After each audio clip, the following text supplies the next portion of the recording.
En esta presentación vamos a hablar de la terapia de reemplazo renal aguda en pediatría. Es el área donde más tiempo yo dedico en mi práctica. El único conflicto de interés que puedo mencionar es que yo soy miembro del Gambro CRT Expert Forum. El objetivo de esta presentación es revisar las definiciones de injuria renal aguda, revisar las opciones de terapia de reemplazo renal, revisar las ventajas y desventajas de las diferentes terapias, discutir lo que nosotros llamamos el tiempo adecuado de iniciación de la terapia y discutir el tiempo adecuado de terminación de esta terapia. Como ustedes saben, en injuria renal aguda, las definiciones, existen más de 30 definiciones que han sido publicadas. Casi todas están basadas en el valor absoluto o en cambio de la concentración de la creatinina sérica. En pediatría, estas definiciones incluyen un 100% de aumento de la creatinina sérica, una estimada depuración de creatinina de menos de 75 mililitros por área de superficie corporal, una creatinina sérica que es doble comparada con la edad del paciente, y lo que nosotros llamamos el rifle pediátrico. Tratando de estandarizar las clasificaciones y estratificar a esos pacientes con insuficiencia renal aguda, en el año 2004 el Acute Dialysis Qualitative Initiative reportó lo que nosotros llamamos el rifle criteria. Rifle es riesgo, injuria, falla, pérdida de la función del riñón y riñón de estadio terminal. Los primeros tres niveles determinan la severidad del daño o injuria renal y está basado o determinado en el cambio de la creatinina comparado con un nivel basal o cambios en la cantidad de orina producida. Los dos últimos estadios determinan el pronóstico de los pacientes, en donde LOS es la pérdida de la función de los riñones por más de 4 semanas y riñón de estadio terminal, cuando la función del riñón no se ha recuperado por más de 3 meses. Para tratar de establecer una comparación adecuada, en el año 2007 Ari Khan publicó lo que nosotros llamamos los criterios modificados para el RIFO, en donde riesgo es una pérdida del ritmo de la filtración glomerular, una caída de 25% o la cantidad de orina producida es menos de 0.5 mililitros por kilogramos por hora. Injuria, en donde el ritmo de filtración glomerular cae por debajo del 50% o la cantidad de orina producida es menos de 0.5 mililitros por kilo por hora por 16 horas. Falla, donde la caída del ritmo de filtración glomerular es mayor de 75% o es menos de 35 mililitros por minuto por área de superficie corporal, o el paciente tiene una disminución del volumen urinario menos de 0.3 mililitros por kilo por agua por 24 horas, o tiene anuria por más de 12 horas. Los dos últimos estadios, como mencioné anteriormente, determinan el pronóstico. Este estudio fue basado en 150 pacientes que fueron omitidos a la unidad de cuidados intensivos pediátricos en el Texas Children's Hospital. 82% de estos pacientes desarrollaron injuria renal aguda, 49% fueron asignados al grupo R, 26% al grupo I y 25% al grupo A, al grupo F. Como ven en este cuadro acá, no había ninguna diferencia en las enfermedades o comorbilidades que estos pacientes presentaron al inicio de la terapia. Lo que encontró en este estudio fue que la mayoría de los pacientes que desarrollan insuficiencia renal aguda lo desarrollan los primeros días después de ser admitidos a la unidad de cuidados intensivos. La mayoría de los pacientes, 82% de los pacientes, desarrollan injuria renal aguda en los primeros 7 días después de ser admitidos a la unidad de cuidados intensivos.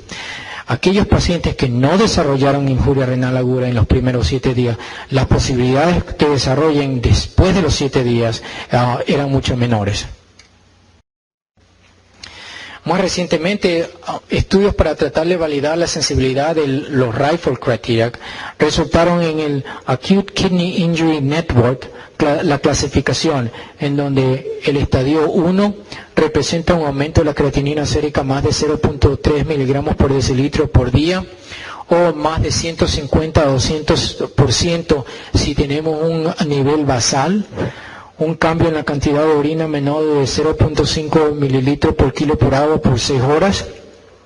Estadio 2, cuando la creatinina sérica es arriba de 200 a 300% comparado con un nivel basal. La cantidad de orina es menos de 0.5 mililitros por kilo por hora por 12 horas. El estadio 3, cuando la creatinina es más de 300%, en los adultos utilizan un límite máximo de 4 miligramos por decilitro. La cantidad de orina es menor de 0.3 mililitros por kilo por hora por 24 horas, o el paciente está anúrico por 12 horas. En las siguientes semanas o meses van a ver publicado lo que nosotros llamamos el Kidney Disease Improving Global Outcomes, o KDIGO, en donde se han estudiado las diferentes posibilidades para definir injuria renal aguda. Y la definición va a ser basada en cualquiera de las siguientes: un aumento de la creatinina sérica más de 0.3 miligramos por decilitro en 48 horas, una creatinina que va a ser 1.5 más arriba del valor basal en 7 días, o un volumen urinario menos de 0.5 mililitros por kilo por hora por las últimas 6 horas. En esos pacientes que desarrollaron injuria renal aguda y necesitan alguna forma de reemplazo renal, las opciones que tenemos actualmente son hemodiálisis, diálisis peritoneal y terapia de reemplazo renal continua. Cada una tiene ventajas y desventajas. Cada una, la selección está basada en las consideraciones del médico tratante. Hay nefrólogos que prefieren diálisis peritoneal, otros que prefieren hemodiálisis. Las características del paciente, cuál fue la enfermedad y los síntomas que llevaron a la injuria renal aguda. La estabilidad cardiovascular. ¿Cuál es el objetivo de la terapia? Si es únicamente para remover fluidos, corrección de electrolitos, uremia o ambos. ¿Y cuál es la disponibilidad de la terapia en el hospital, la experiencia del personal y el costo? En este estudio, en el 2002, 92 centros pediátricos en los Estados Unidos fueron preguntados acerca cuál fue la terapia inicial para reemplazo renal en esos pacientes con injuria renal aguda. Como ven, la mayoría de los, como ven en este cuadro aquí, de 1993 a 2203, que fue una predicción, la cantidad o el número de nefrólogos pediátricos en los Estados Unidos utilizando la terapia de reemplazo continuo continúa aumentando. Probablemente ahora es por arriba del 50 al 70%. Cuando hablamos de terapia de reemplazo renal, estamos hablando de dos procesos. Uno, la diálisis o purificación, que es la remoción del soluto, y esto puede ser basado en un gradiente de concentración o la difusión, o un arrastre del solvente, que es la convección. O puede ser relacionado, o puede ser el objetivo únicamente remover agua, que es la ultrafiltración. Y esto puede ser debido a un gradiente de presión, sobre todo cuando utilizamos diálisis intermitente y hemodiálisis intermitente, o pacientes que reciben diálisis continua, o puede ser relacionado a un gradiente osmótico como por ejemplo en diálisis peritoneal. Hablando de diálisis peritoneal, las dos formas de terapia de diálisis peritoneal disponibles, una es la manual y la otra es automática, en donde el paciente es conectado a una máquina. Sin embargo, para hacer esto posible, el volumen de llenado debe ser como un mínimo de 150 a 200 mililitros por cambio antes de poder ser transferidos a la máquina. En la prescripción lo que tenemos que tener en cuenta es el volumen de cambio de solución, que generalmente es alrededor de 500 mililitros por superficie de área corporal.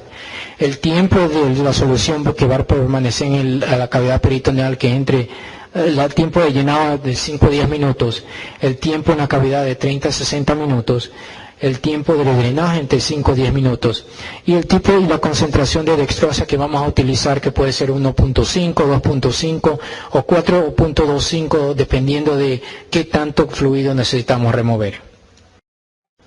Las ventajas de diálisis peritoneal es relativamente simple de proveer, no hay necesidad de parinización, no hay necesidad de que el paciente tenga estabilidad cardiovascular y permite una menor restricción de dieta y fluidos. Las desventajas: hay una lenta corrección de los parámetros metabólicos. La mayoría de los pacientes pueden desarrollar peritonitis, pueden desarrollar hernias, y debido a la dextrosa que es reabsorbida, muchos de los pacientes pierden el apetito.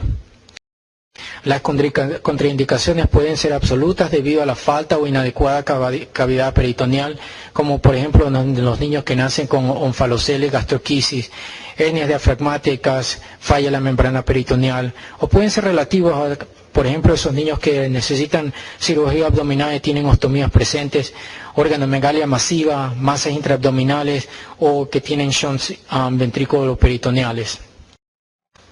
Las complicaciones de diálisis peritoneal: malfunción del catéter, infecciones, problemas del manejo electrolito, el balance de los electrolitos y la ultrafiltración excesiva que a veces podemos producir.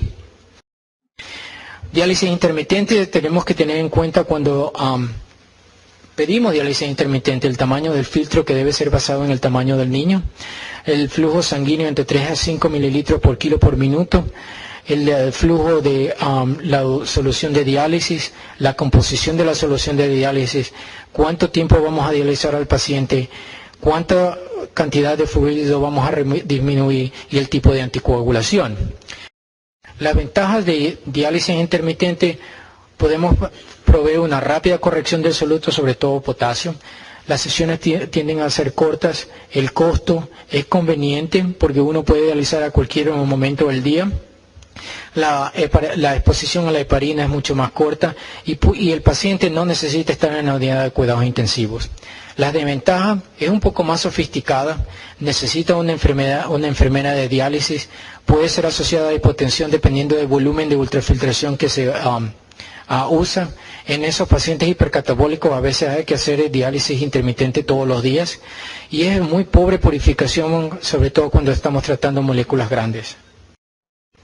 Las complicaciones: problemas con el catéter de diálisis, infecciones, hipotensión, y lo que tratamos de hacer en niños que tienen menos de 10 kilogramos, hacemos un sedevado del circuito con sangre o sangre y albúmina. Problemas de sangrado, problemas de síndrome de desequilibrio y también de desbalance electrolítico. La terapia continua de reemplazo: las modalidades son el SCUF o ultrafiltración continua lenta, CVVH o hemofiltración continua veno-venosa, CVVHD, continua veno-venosa, hemodiálisis continua veno-venosa, y VVCHDF o hemodiafiltración continua veno-venosa. Estas son fotos de las diferentes máquinas que tenemos disponibles en los Estados Unidos para proveer este tipo de terapia. La prescripción varía dependiendo de la condición del paciente, de las tendencias del médico tratante. ¿Por qué pensamos que la terapia de continua debe ser más utilizada en pacientes con injuria renal aguda? Bueno, disminuye la inestabilidad hemodinámica de tal manera que previene la isquemia secundaria. Puede proveer una rápida corrección del balance de ácido básico, un rápido control de los electrolitos, permite proveer una mejor nutrición. Hay estudios que dicen que puede asistir en el manejo de los pacientes con sepsis. Es mucho más seguro utilizar en pacientes que sí tienen trauma intracraneal, y hay una mayor ventaja en lo que se refiere a la recuperación de la función renal. ¿Cuándo es el tiempo adecuado de iniciación? Esto podría ser mucho más fácil de determinar si tuviéramos una definición estandarizada de cuál es injuria renal aguda. También, ¿qué es lo que determinamos el tiempo de iniciación comparado con la admisión a la unidad de cuidados intensivos, o cuando el paciente empezó a tener los problemas de desequilibrio electrolítico o la azotemia? Sabemos que mientras más temprano iniciemos, probablemente es mejor. Bueno, es mucho más fácil establecer un acceso vascular o poner un catéter peritoneal. Probablemente mientras más temprano iniciemos, la duración de la terapia va a ser mucho más corta. Si la urea es más baja, el pronóstico es mejor. Y si tenemos una menor sobrecarga de fluidos, la sobrevida va a ser mejor. Y los objetivos secundarios van a ser mejor también. En este estudio, en el 2007, tratando de estratificar el pronóstico de estos pacientes basado en la urea y creatinina media o el tiempo de admisión en la unidad de cuidados intensivos. En relación a la creatinina y la urea, no hubo ninguna diferencia en el pronóstico de estos pacientes. Sin embargo, cuando vemos en lo que se refiere al tiempo de admisión en la unidad de cuidados intensivos con el tiempo de iniciación de reemplazo renal tardía, que significa más de 5 días después de haber admitido al paciente, generalmente está asociada a una alta mortalidad, a una larga duración de la terapia y tienen que estar mucho más tiempo en el hospital. Este es un póster que fue presentado este año, en donde en Dallas revisaron pacientes que fueron ingresados a la unidad de cuidados intensivos y recibieron terapia continua. Y los dividieron en 2 grupos: iniciación temprana, menos de 3 días después de ser admitidos a la unidad de cuidados intensivos, e iniciación tardía, más de 3 días después de ser admitidos a la unidad de cuidados intensivos. Estos pacientes que iniciaron temprano la terapia de reemplazo generalmente eran mucho más críticamente enfermos, necesitaron únicamente 3.8 días de terapia y la mortalidad fue mucho mejor.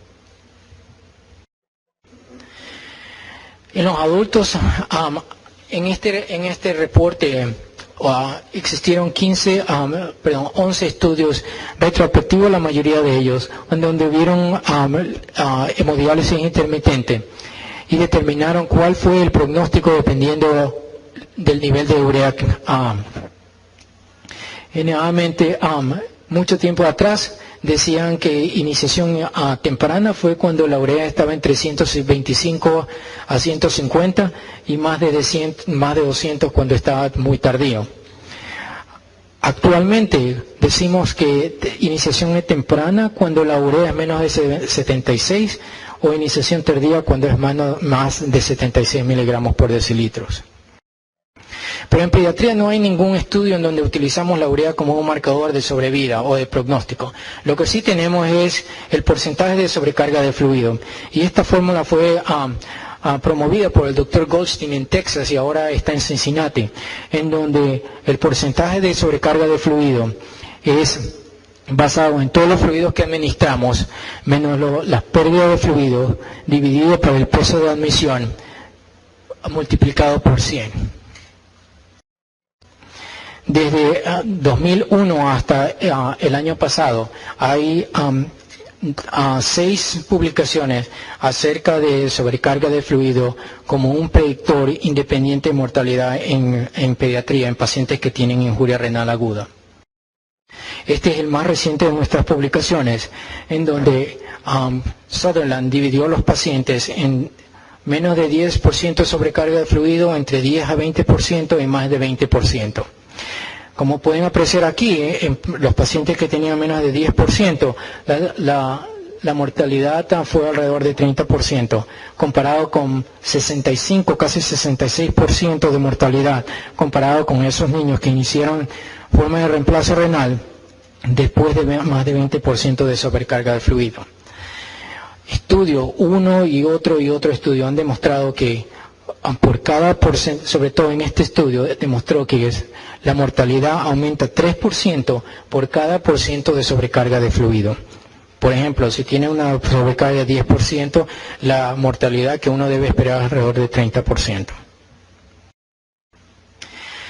Pero también hemos visto y hemos buscado lo que nosotros llamamos objetivos secundarios, no solamente la sobrevida, pero si empezamos terapia de reemplazo tardía, y esto es definido como más de 20% de sobrecarga de fluidos, los niños tienden a necesitar una mayor duración de ventilación mecánica, tienden a estar en la unidad de cuidado intensivo mucho más tiempo, se quedan en el hospital mucho más días, y la oportunidad de tener una mejor recuperación renal es disminuida.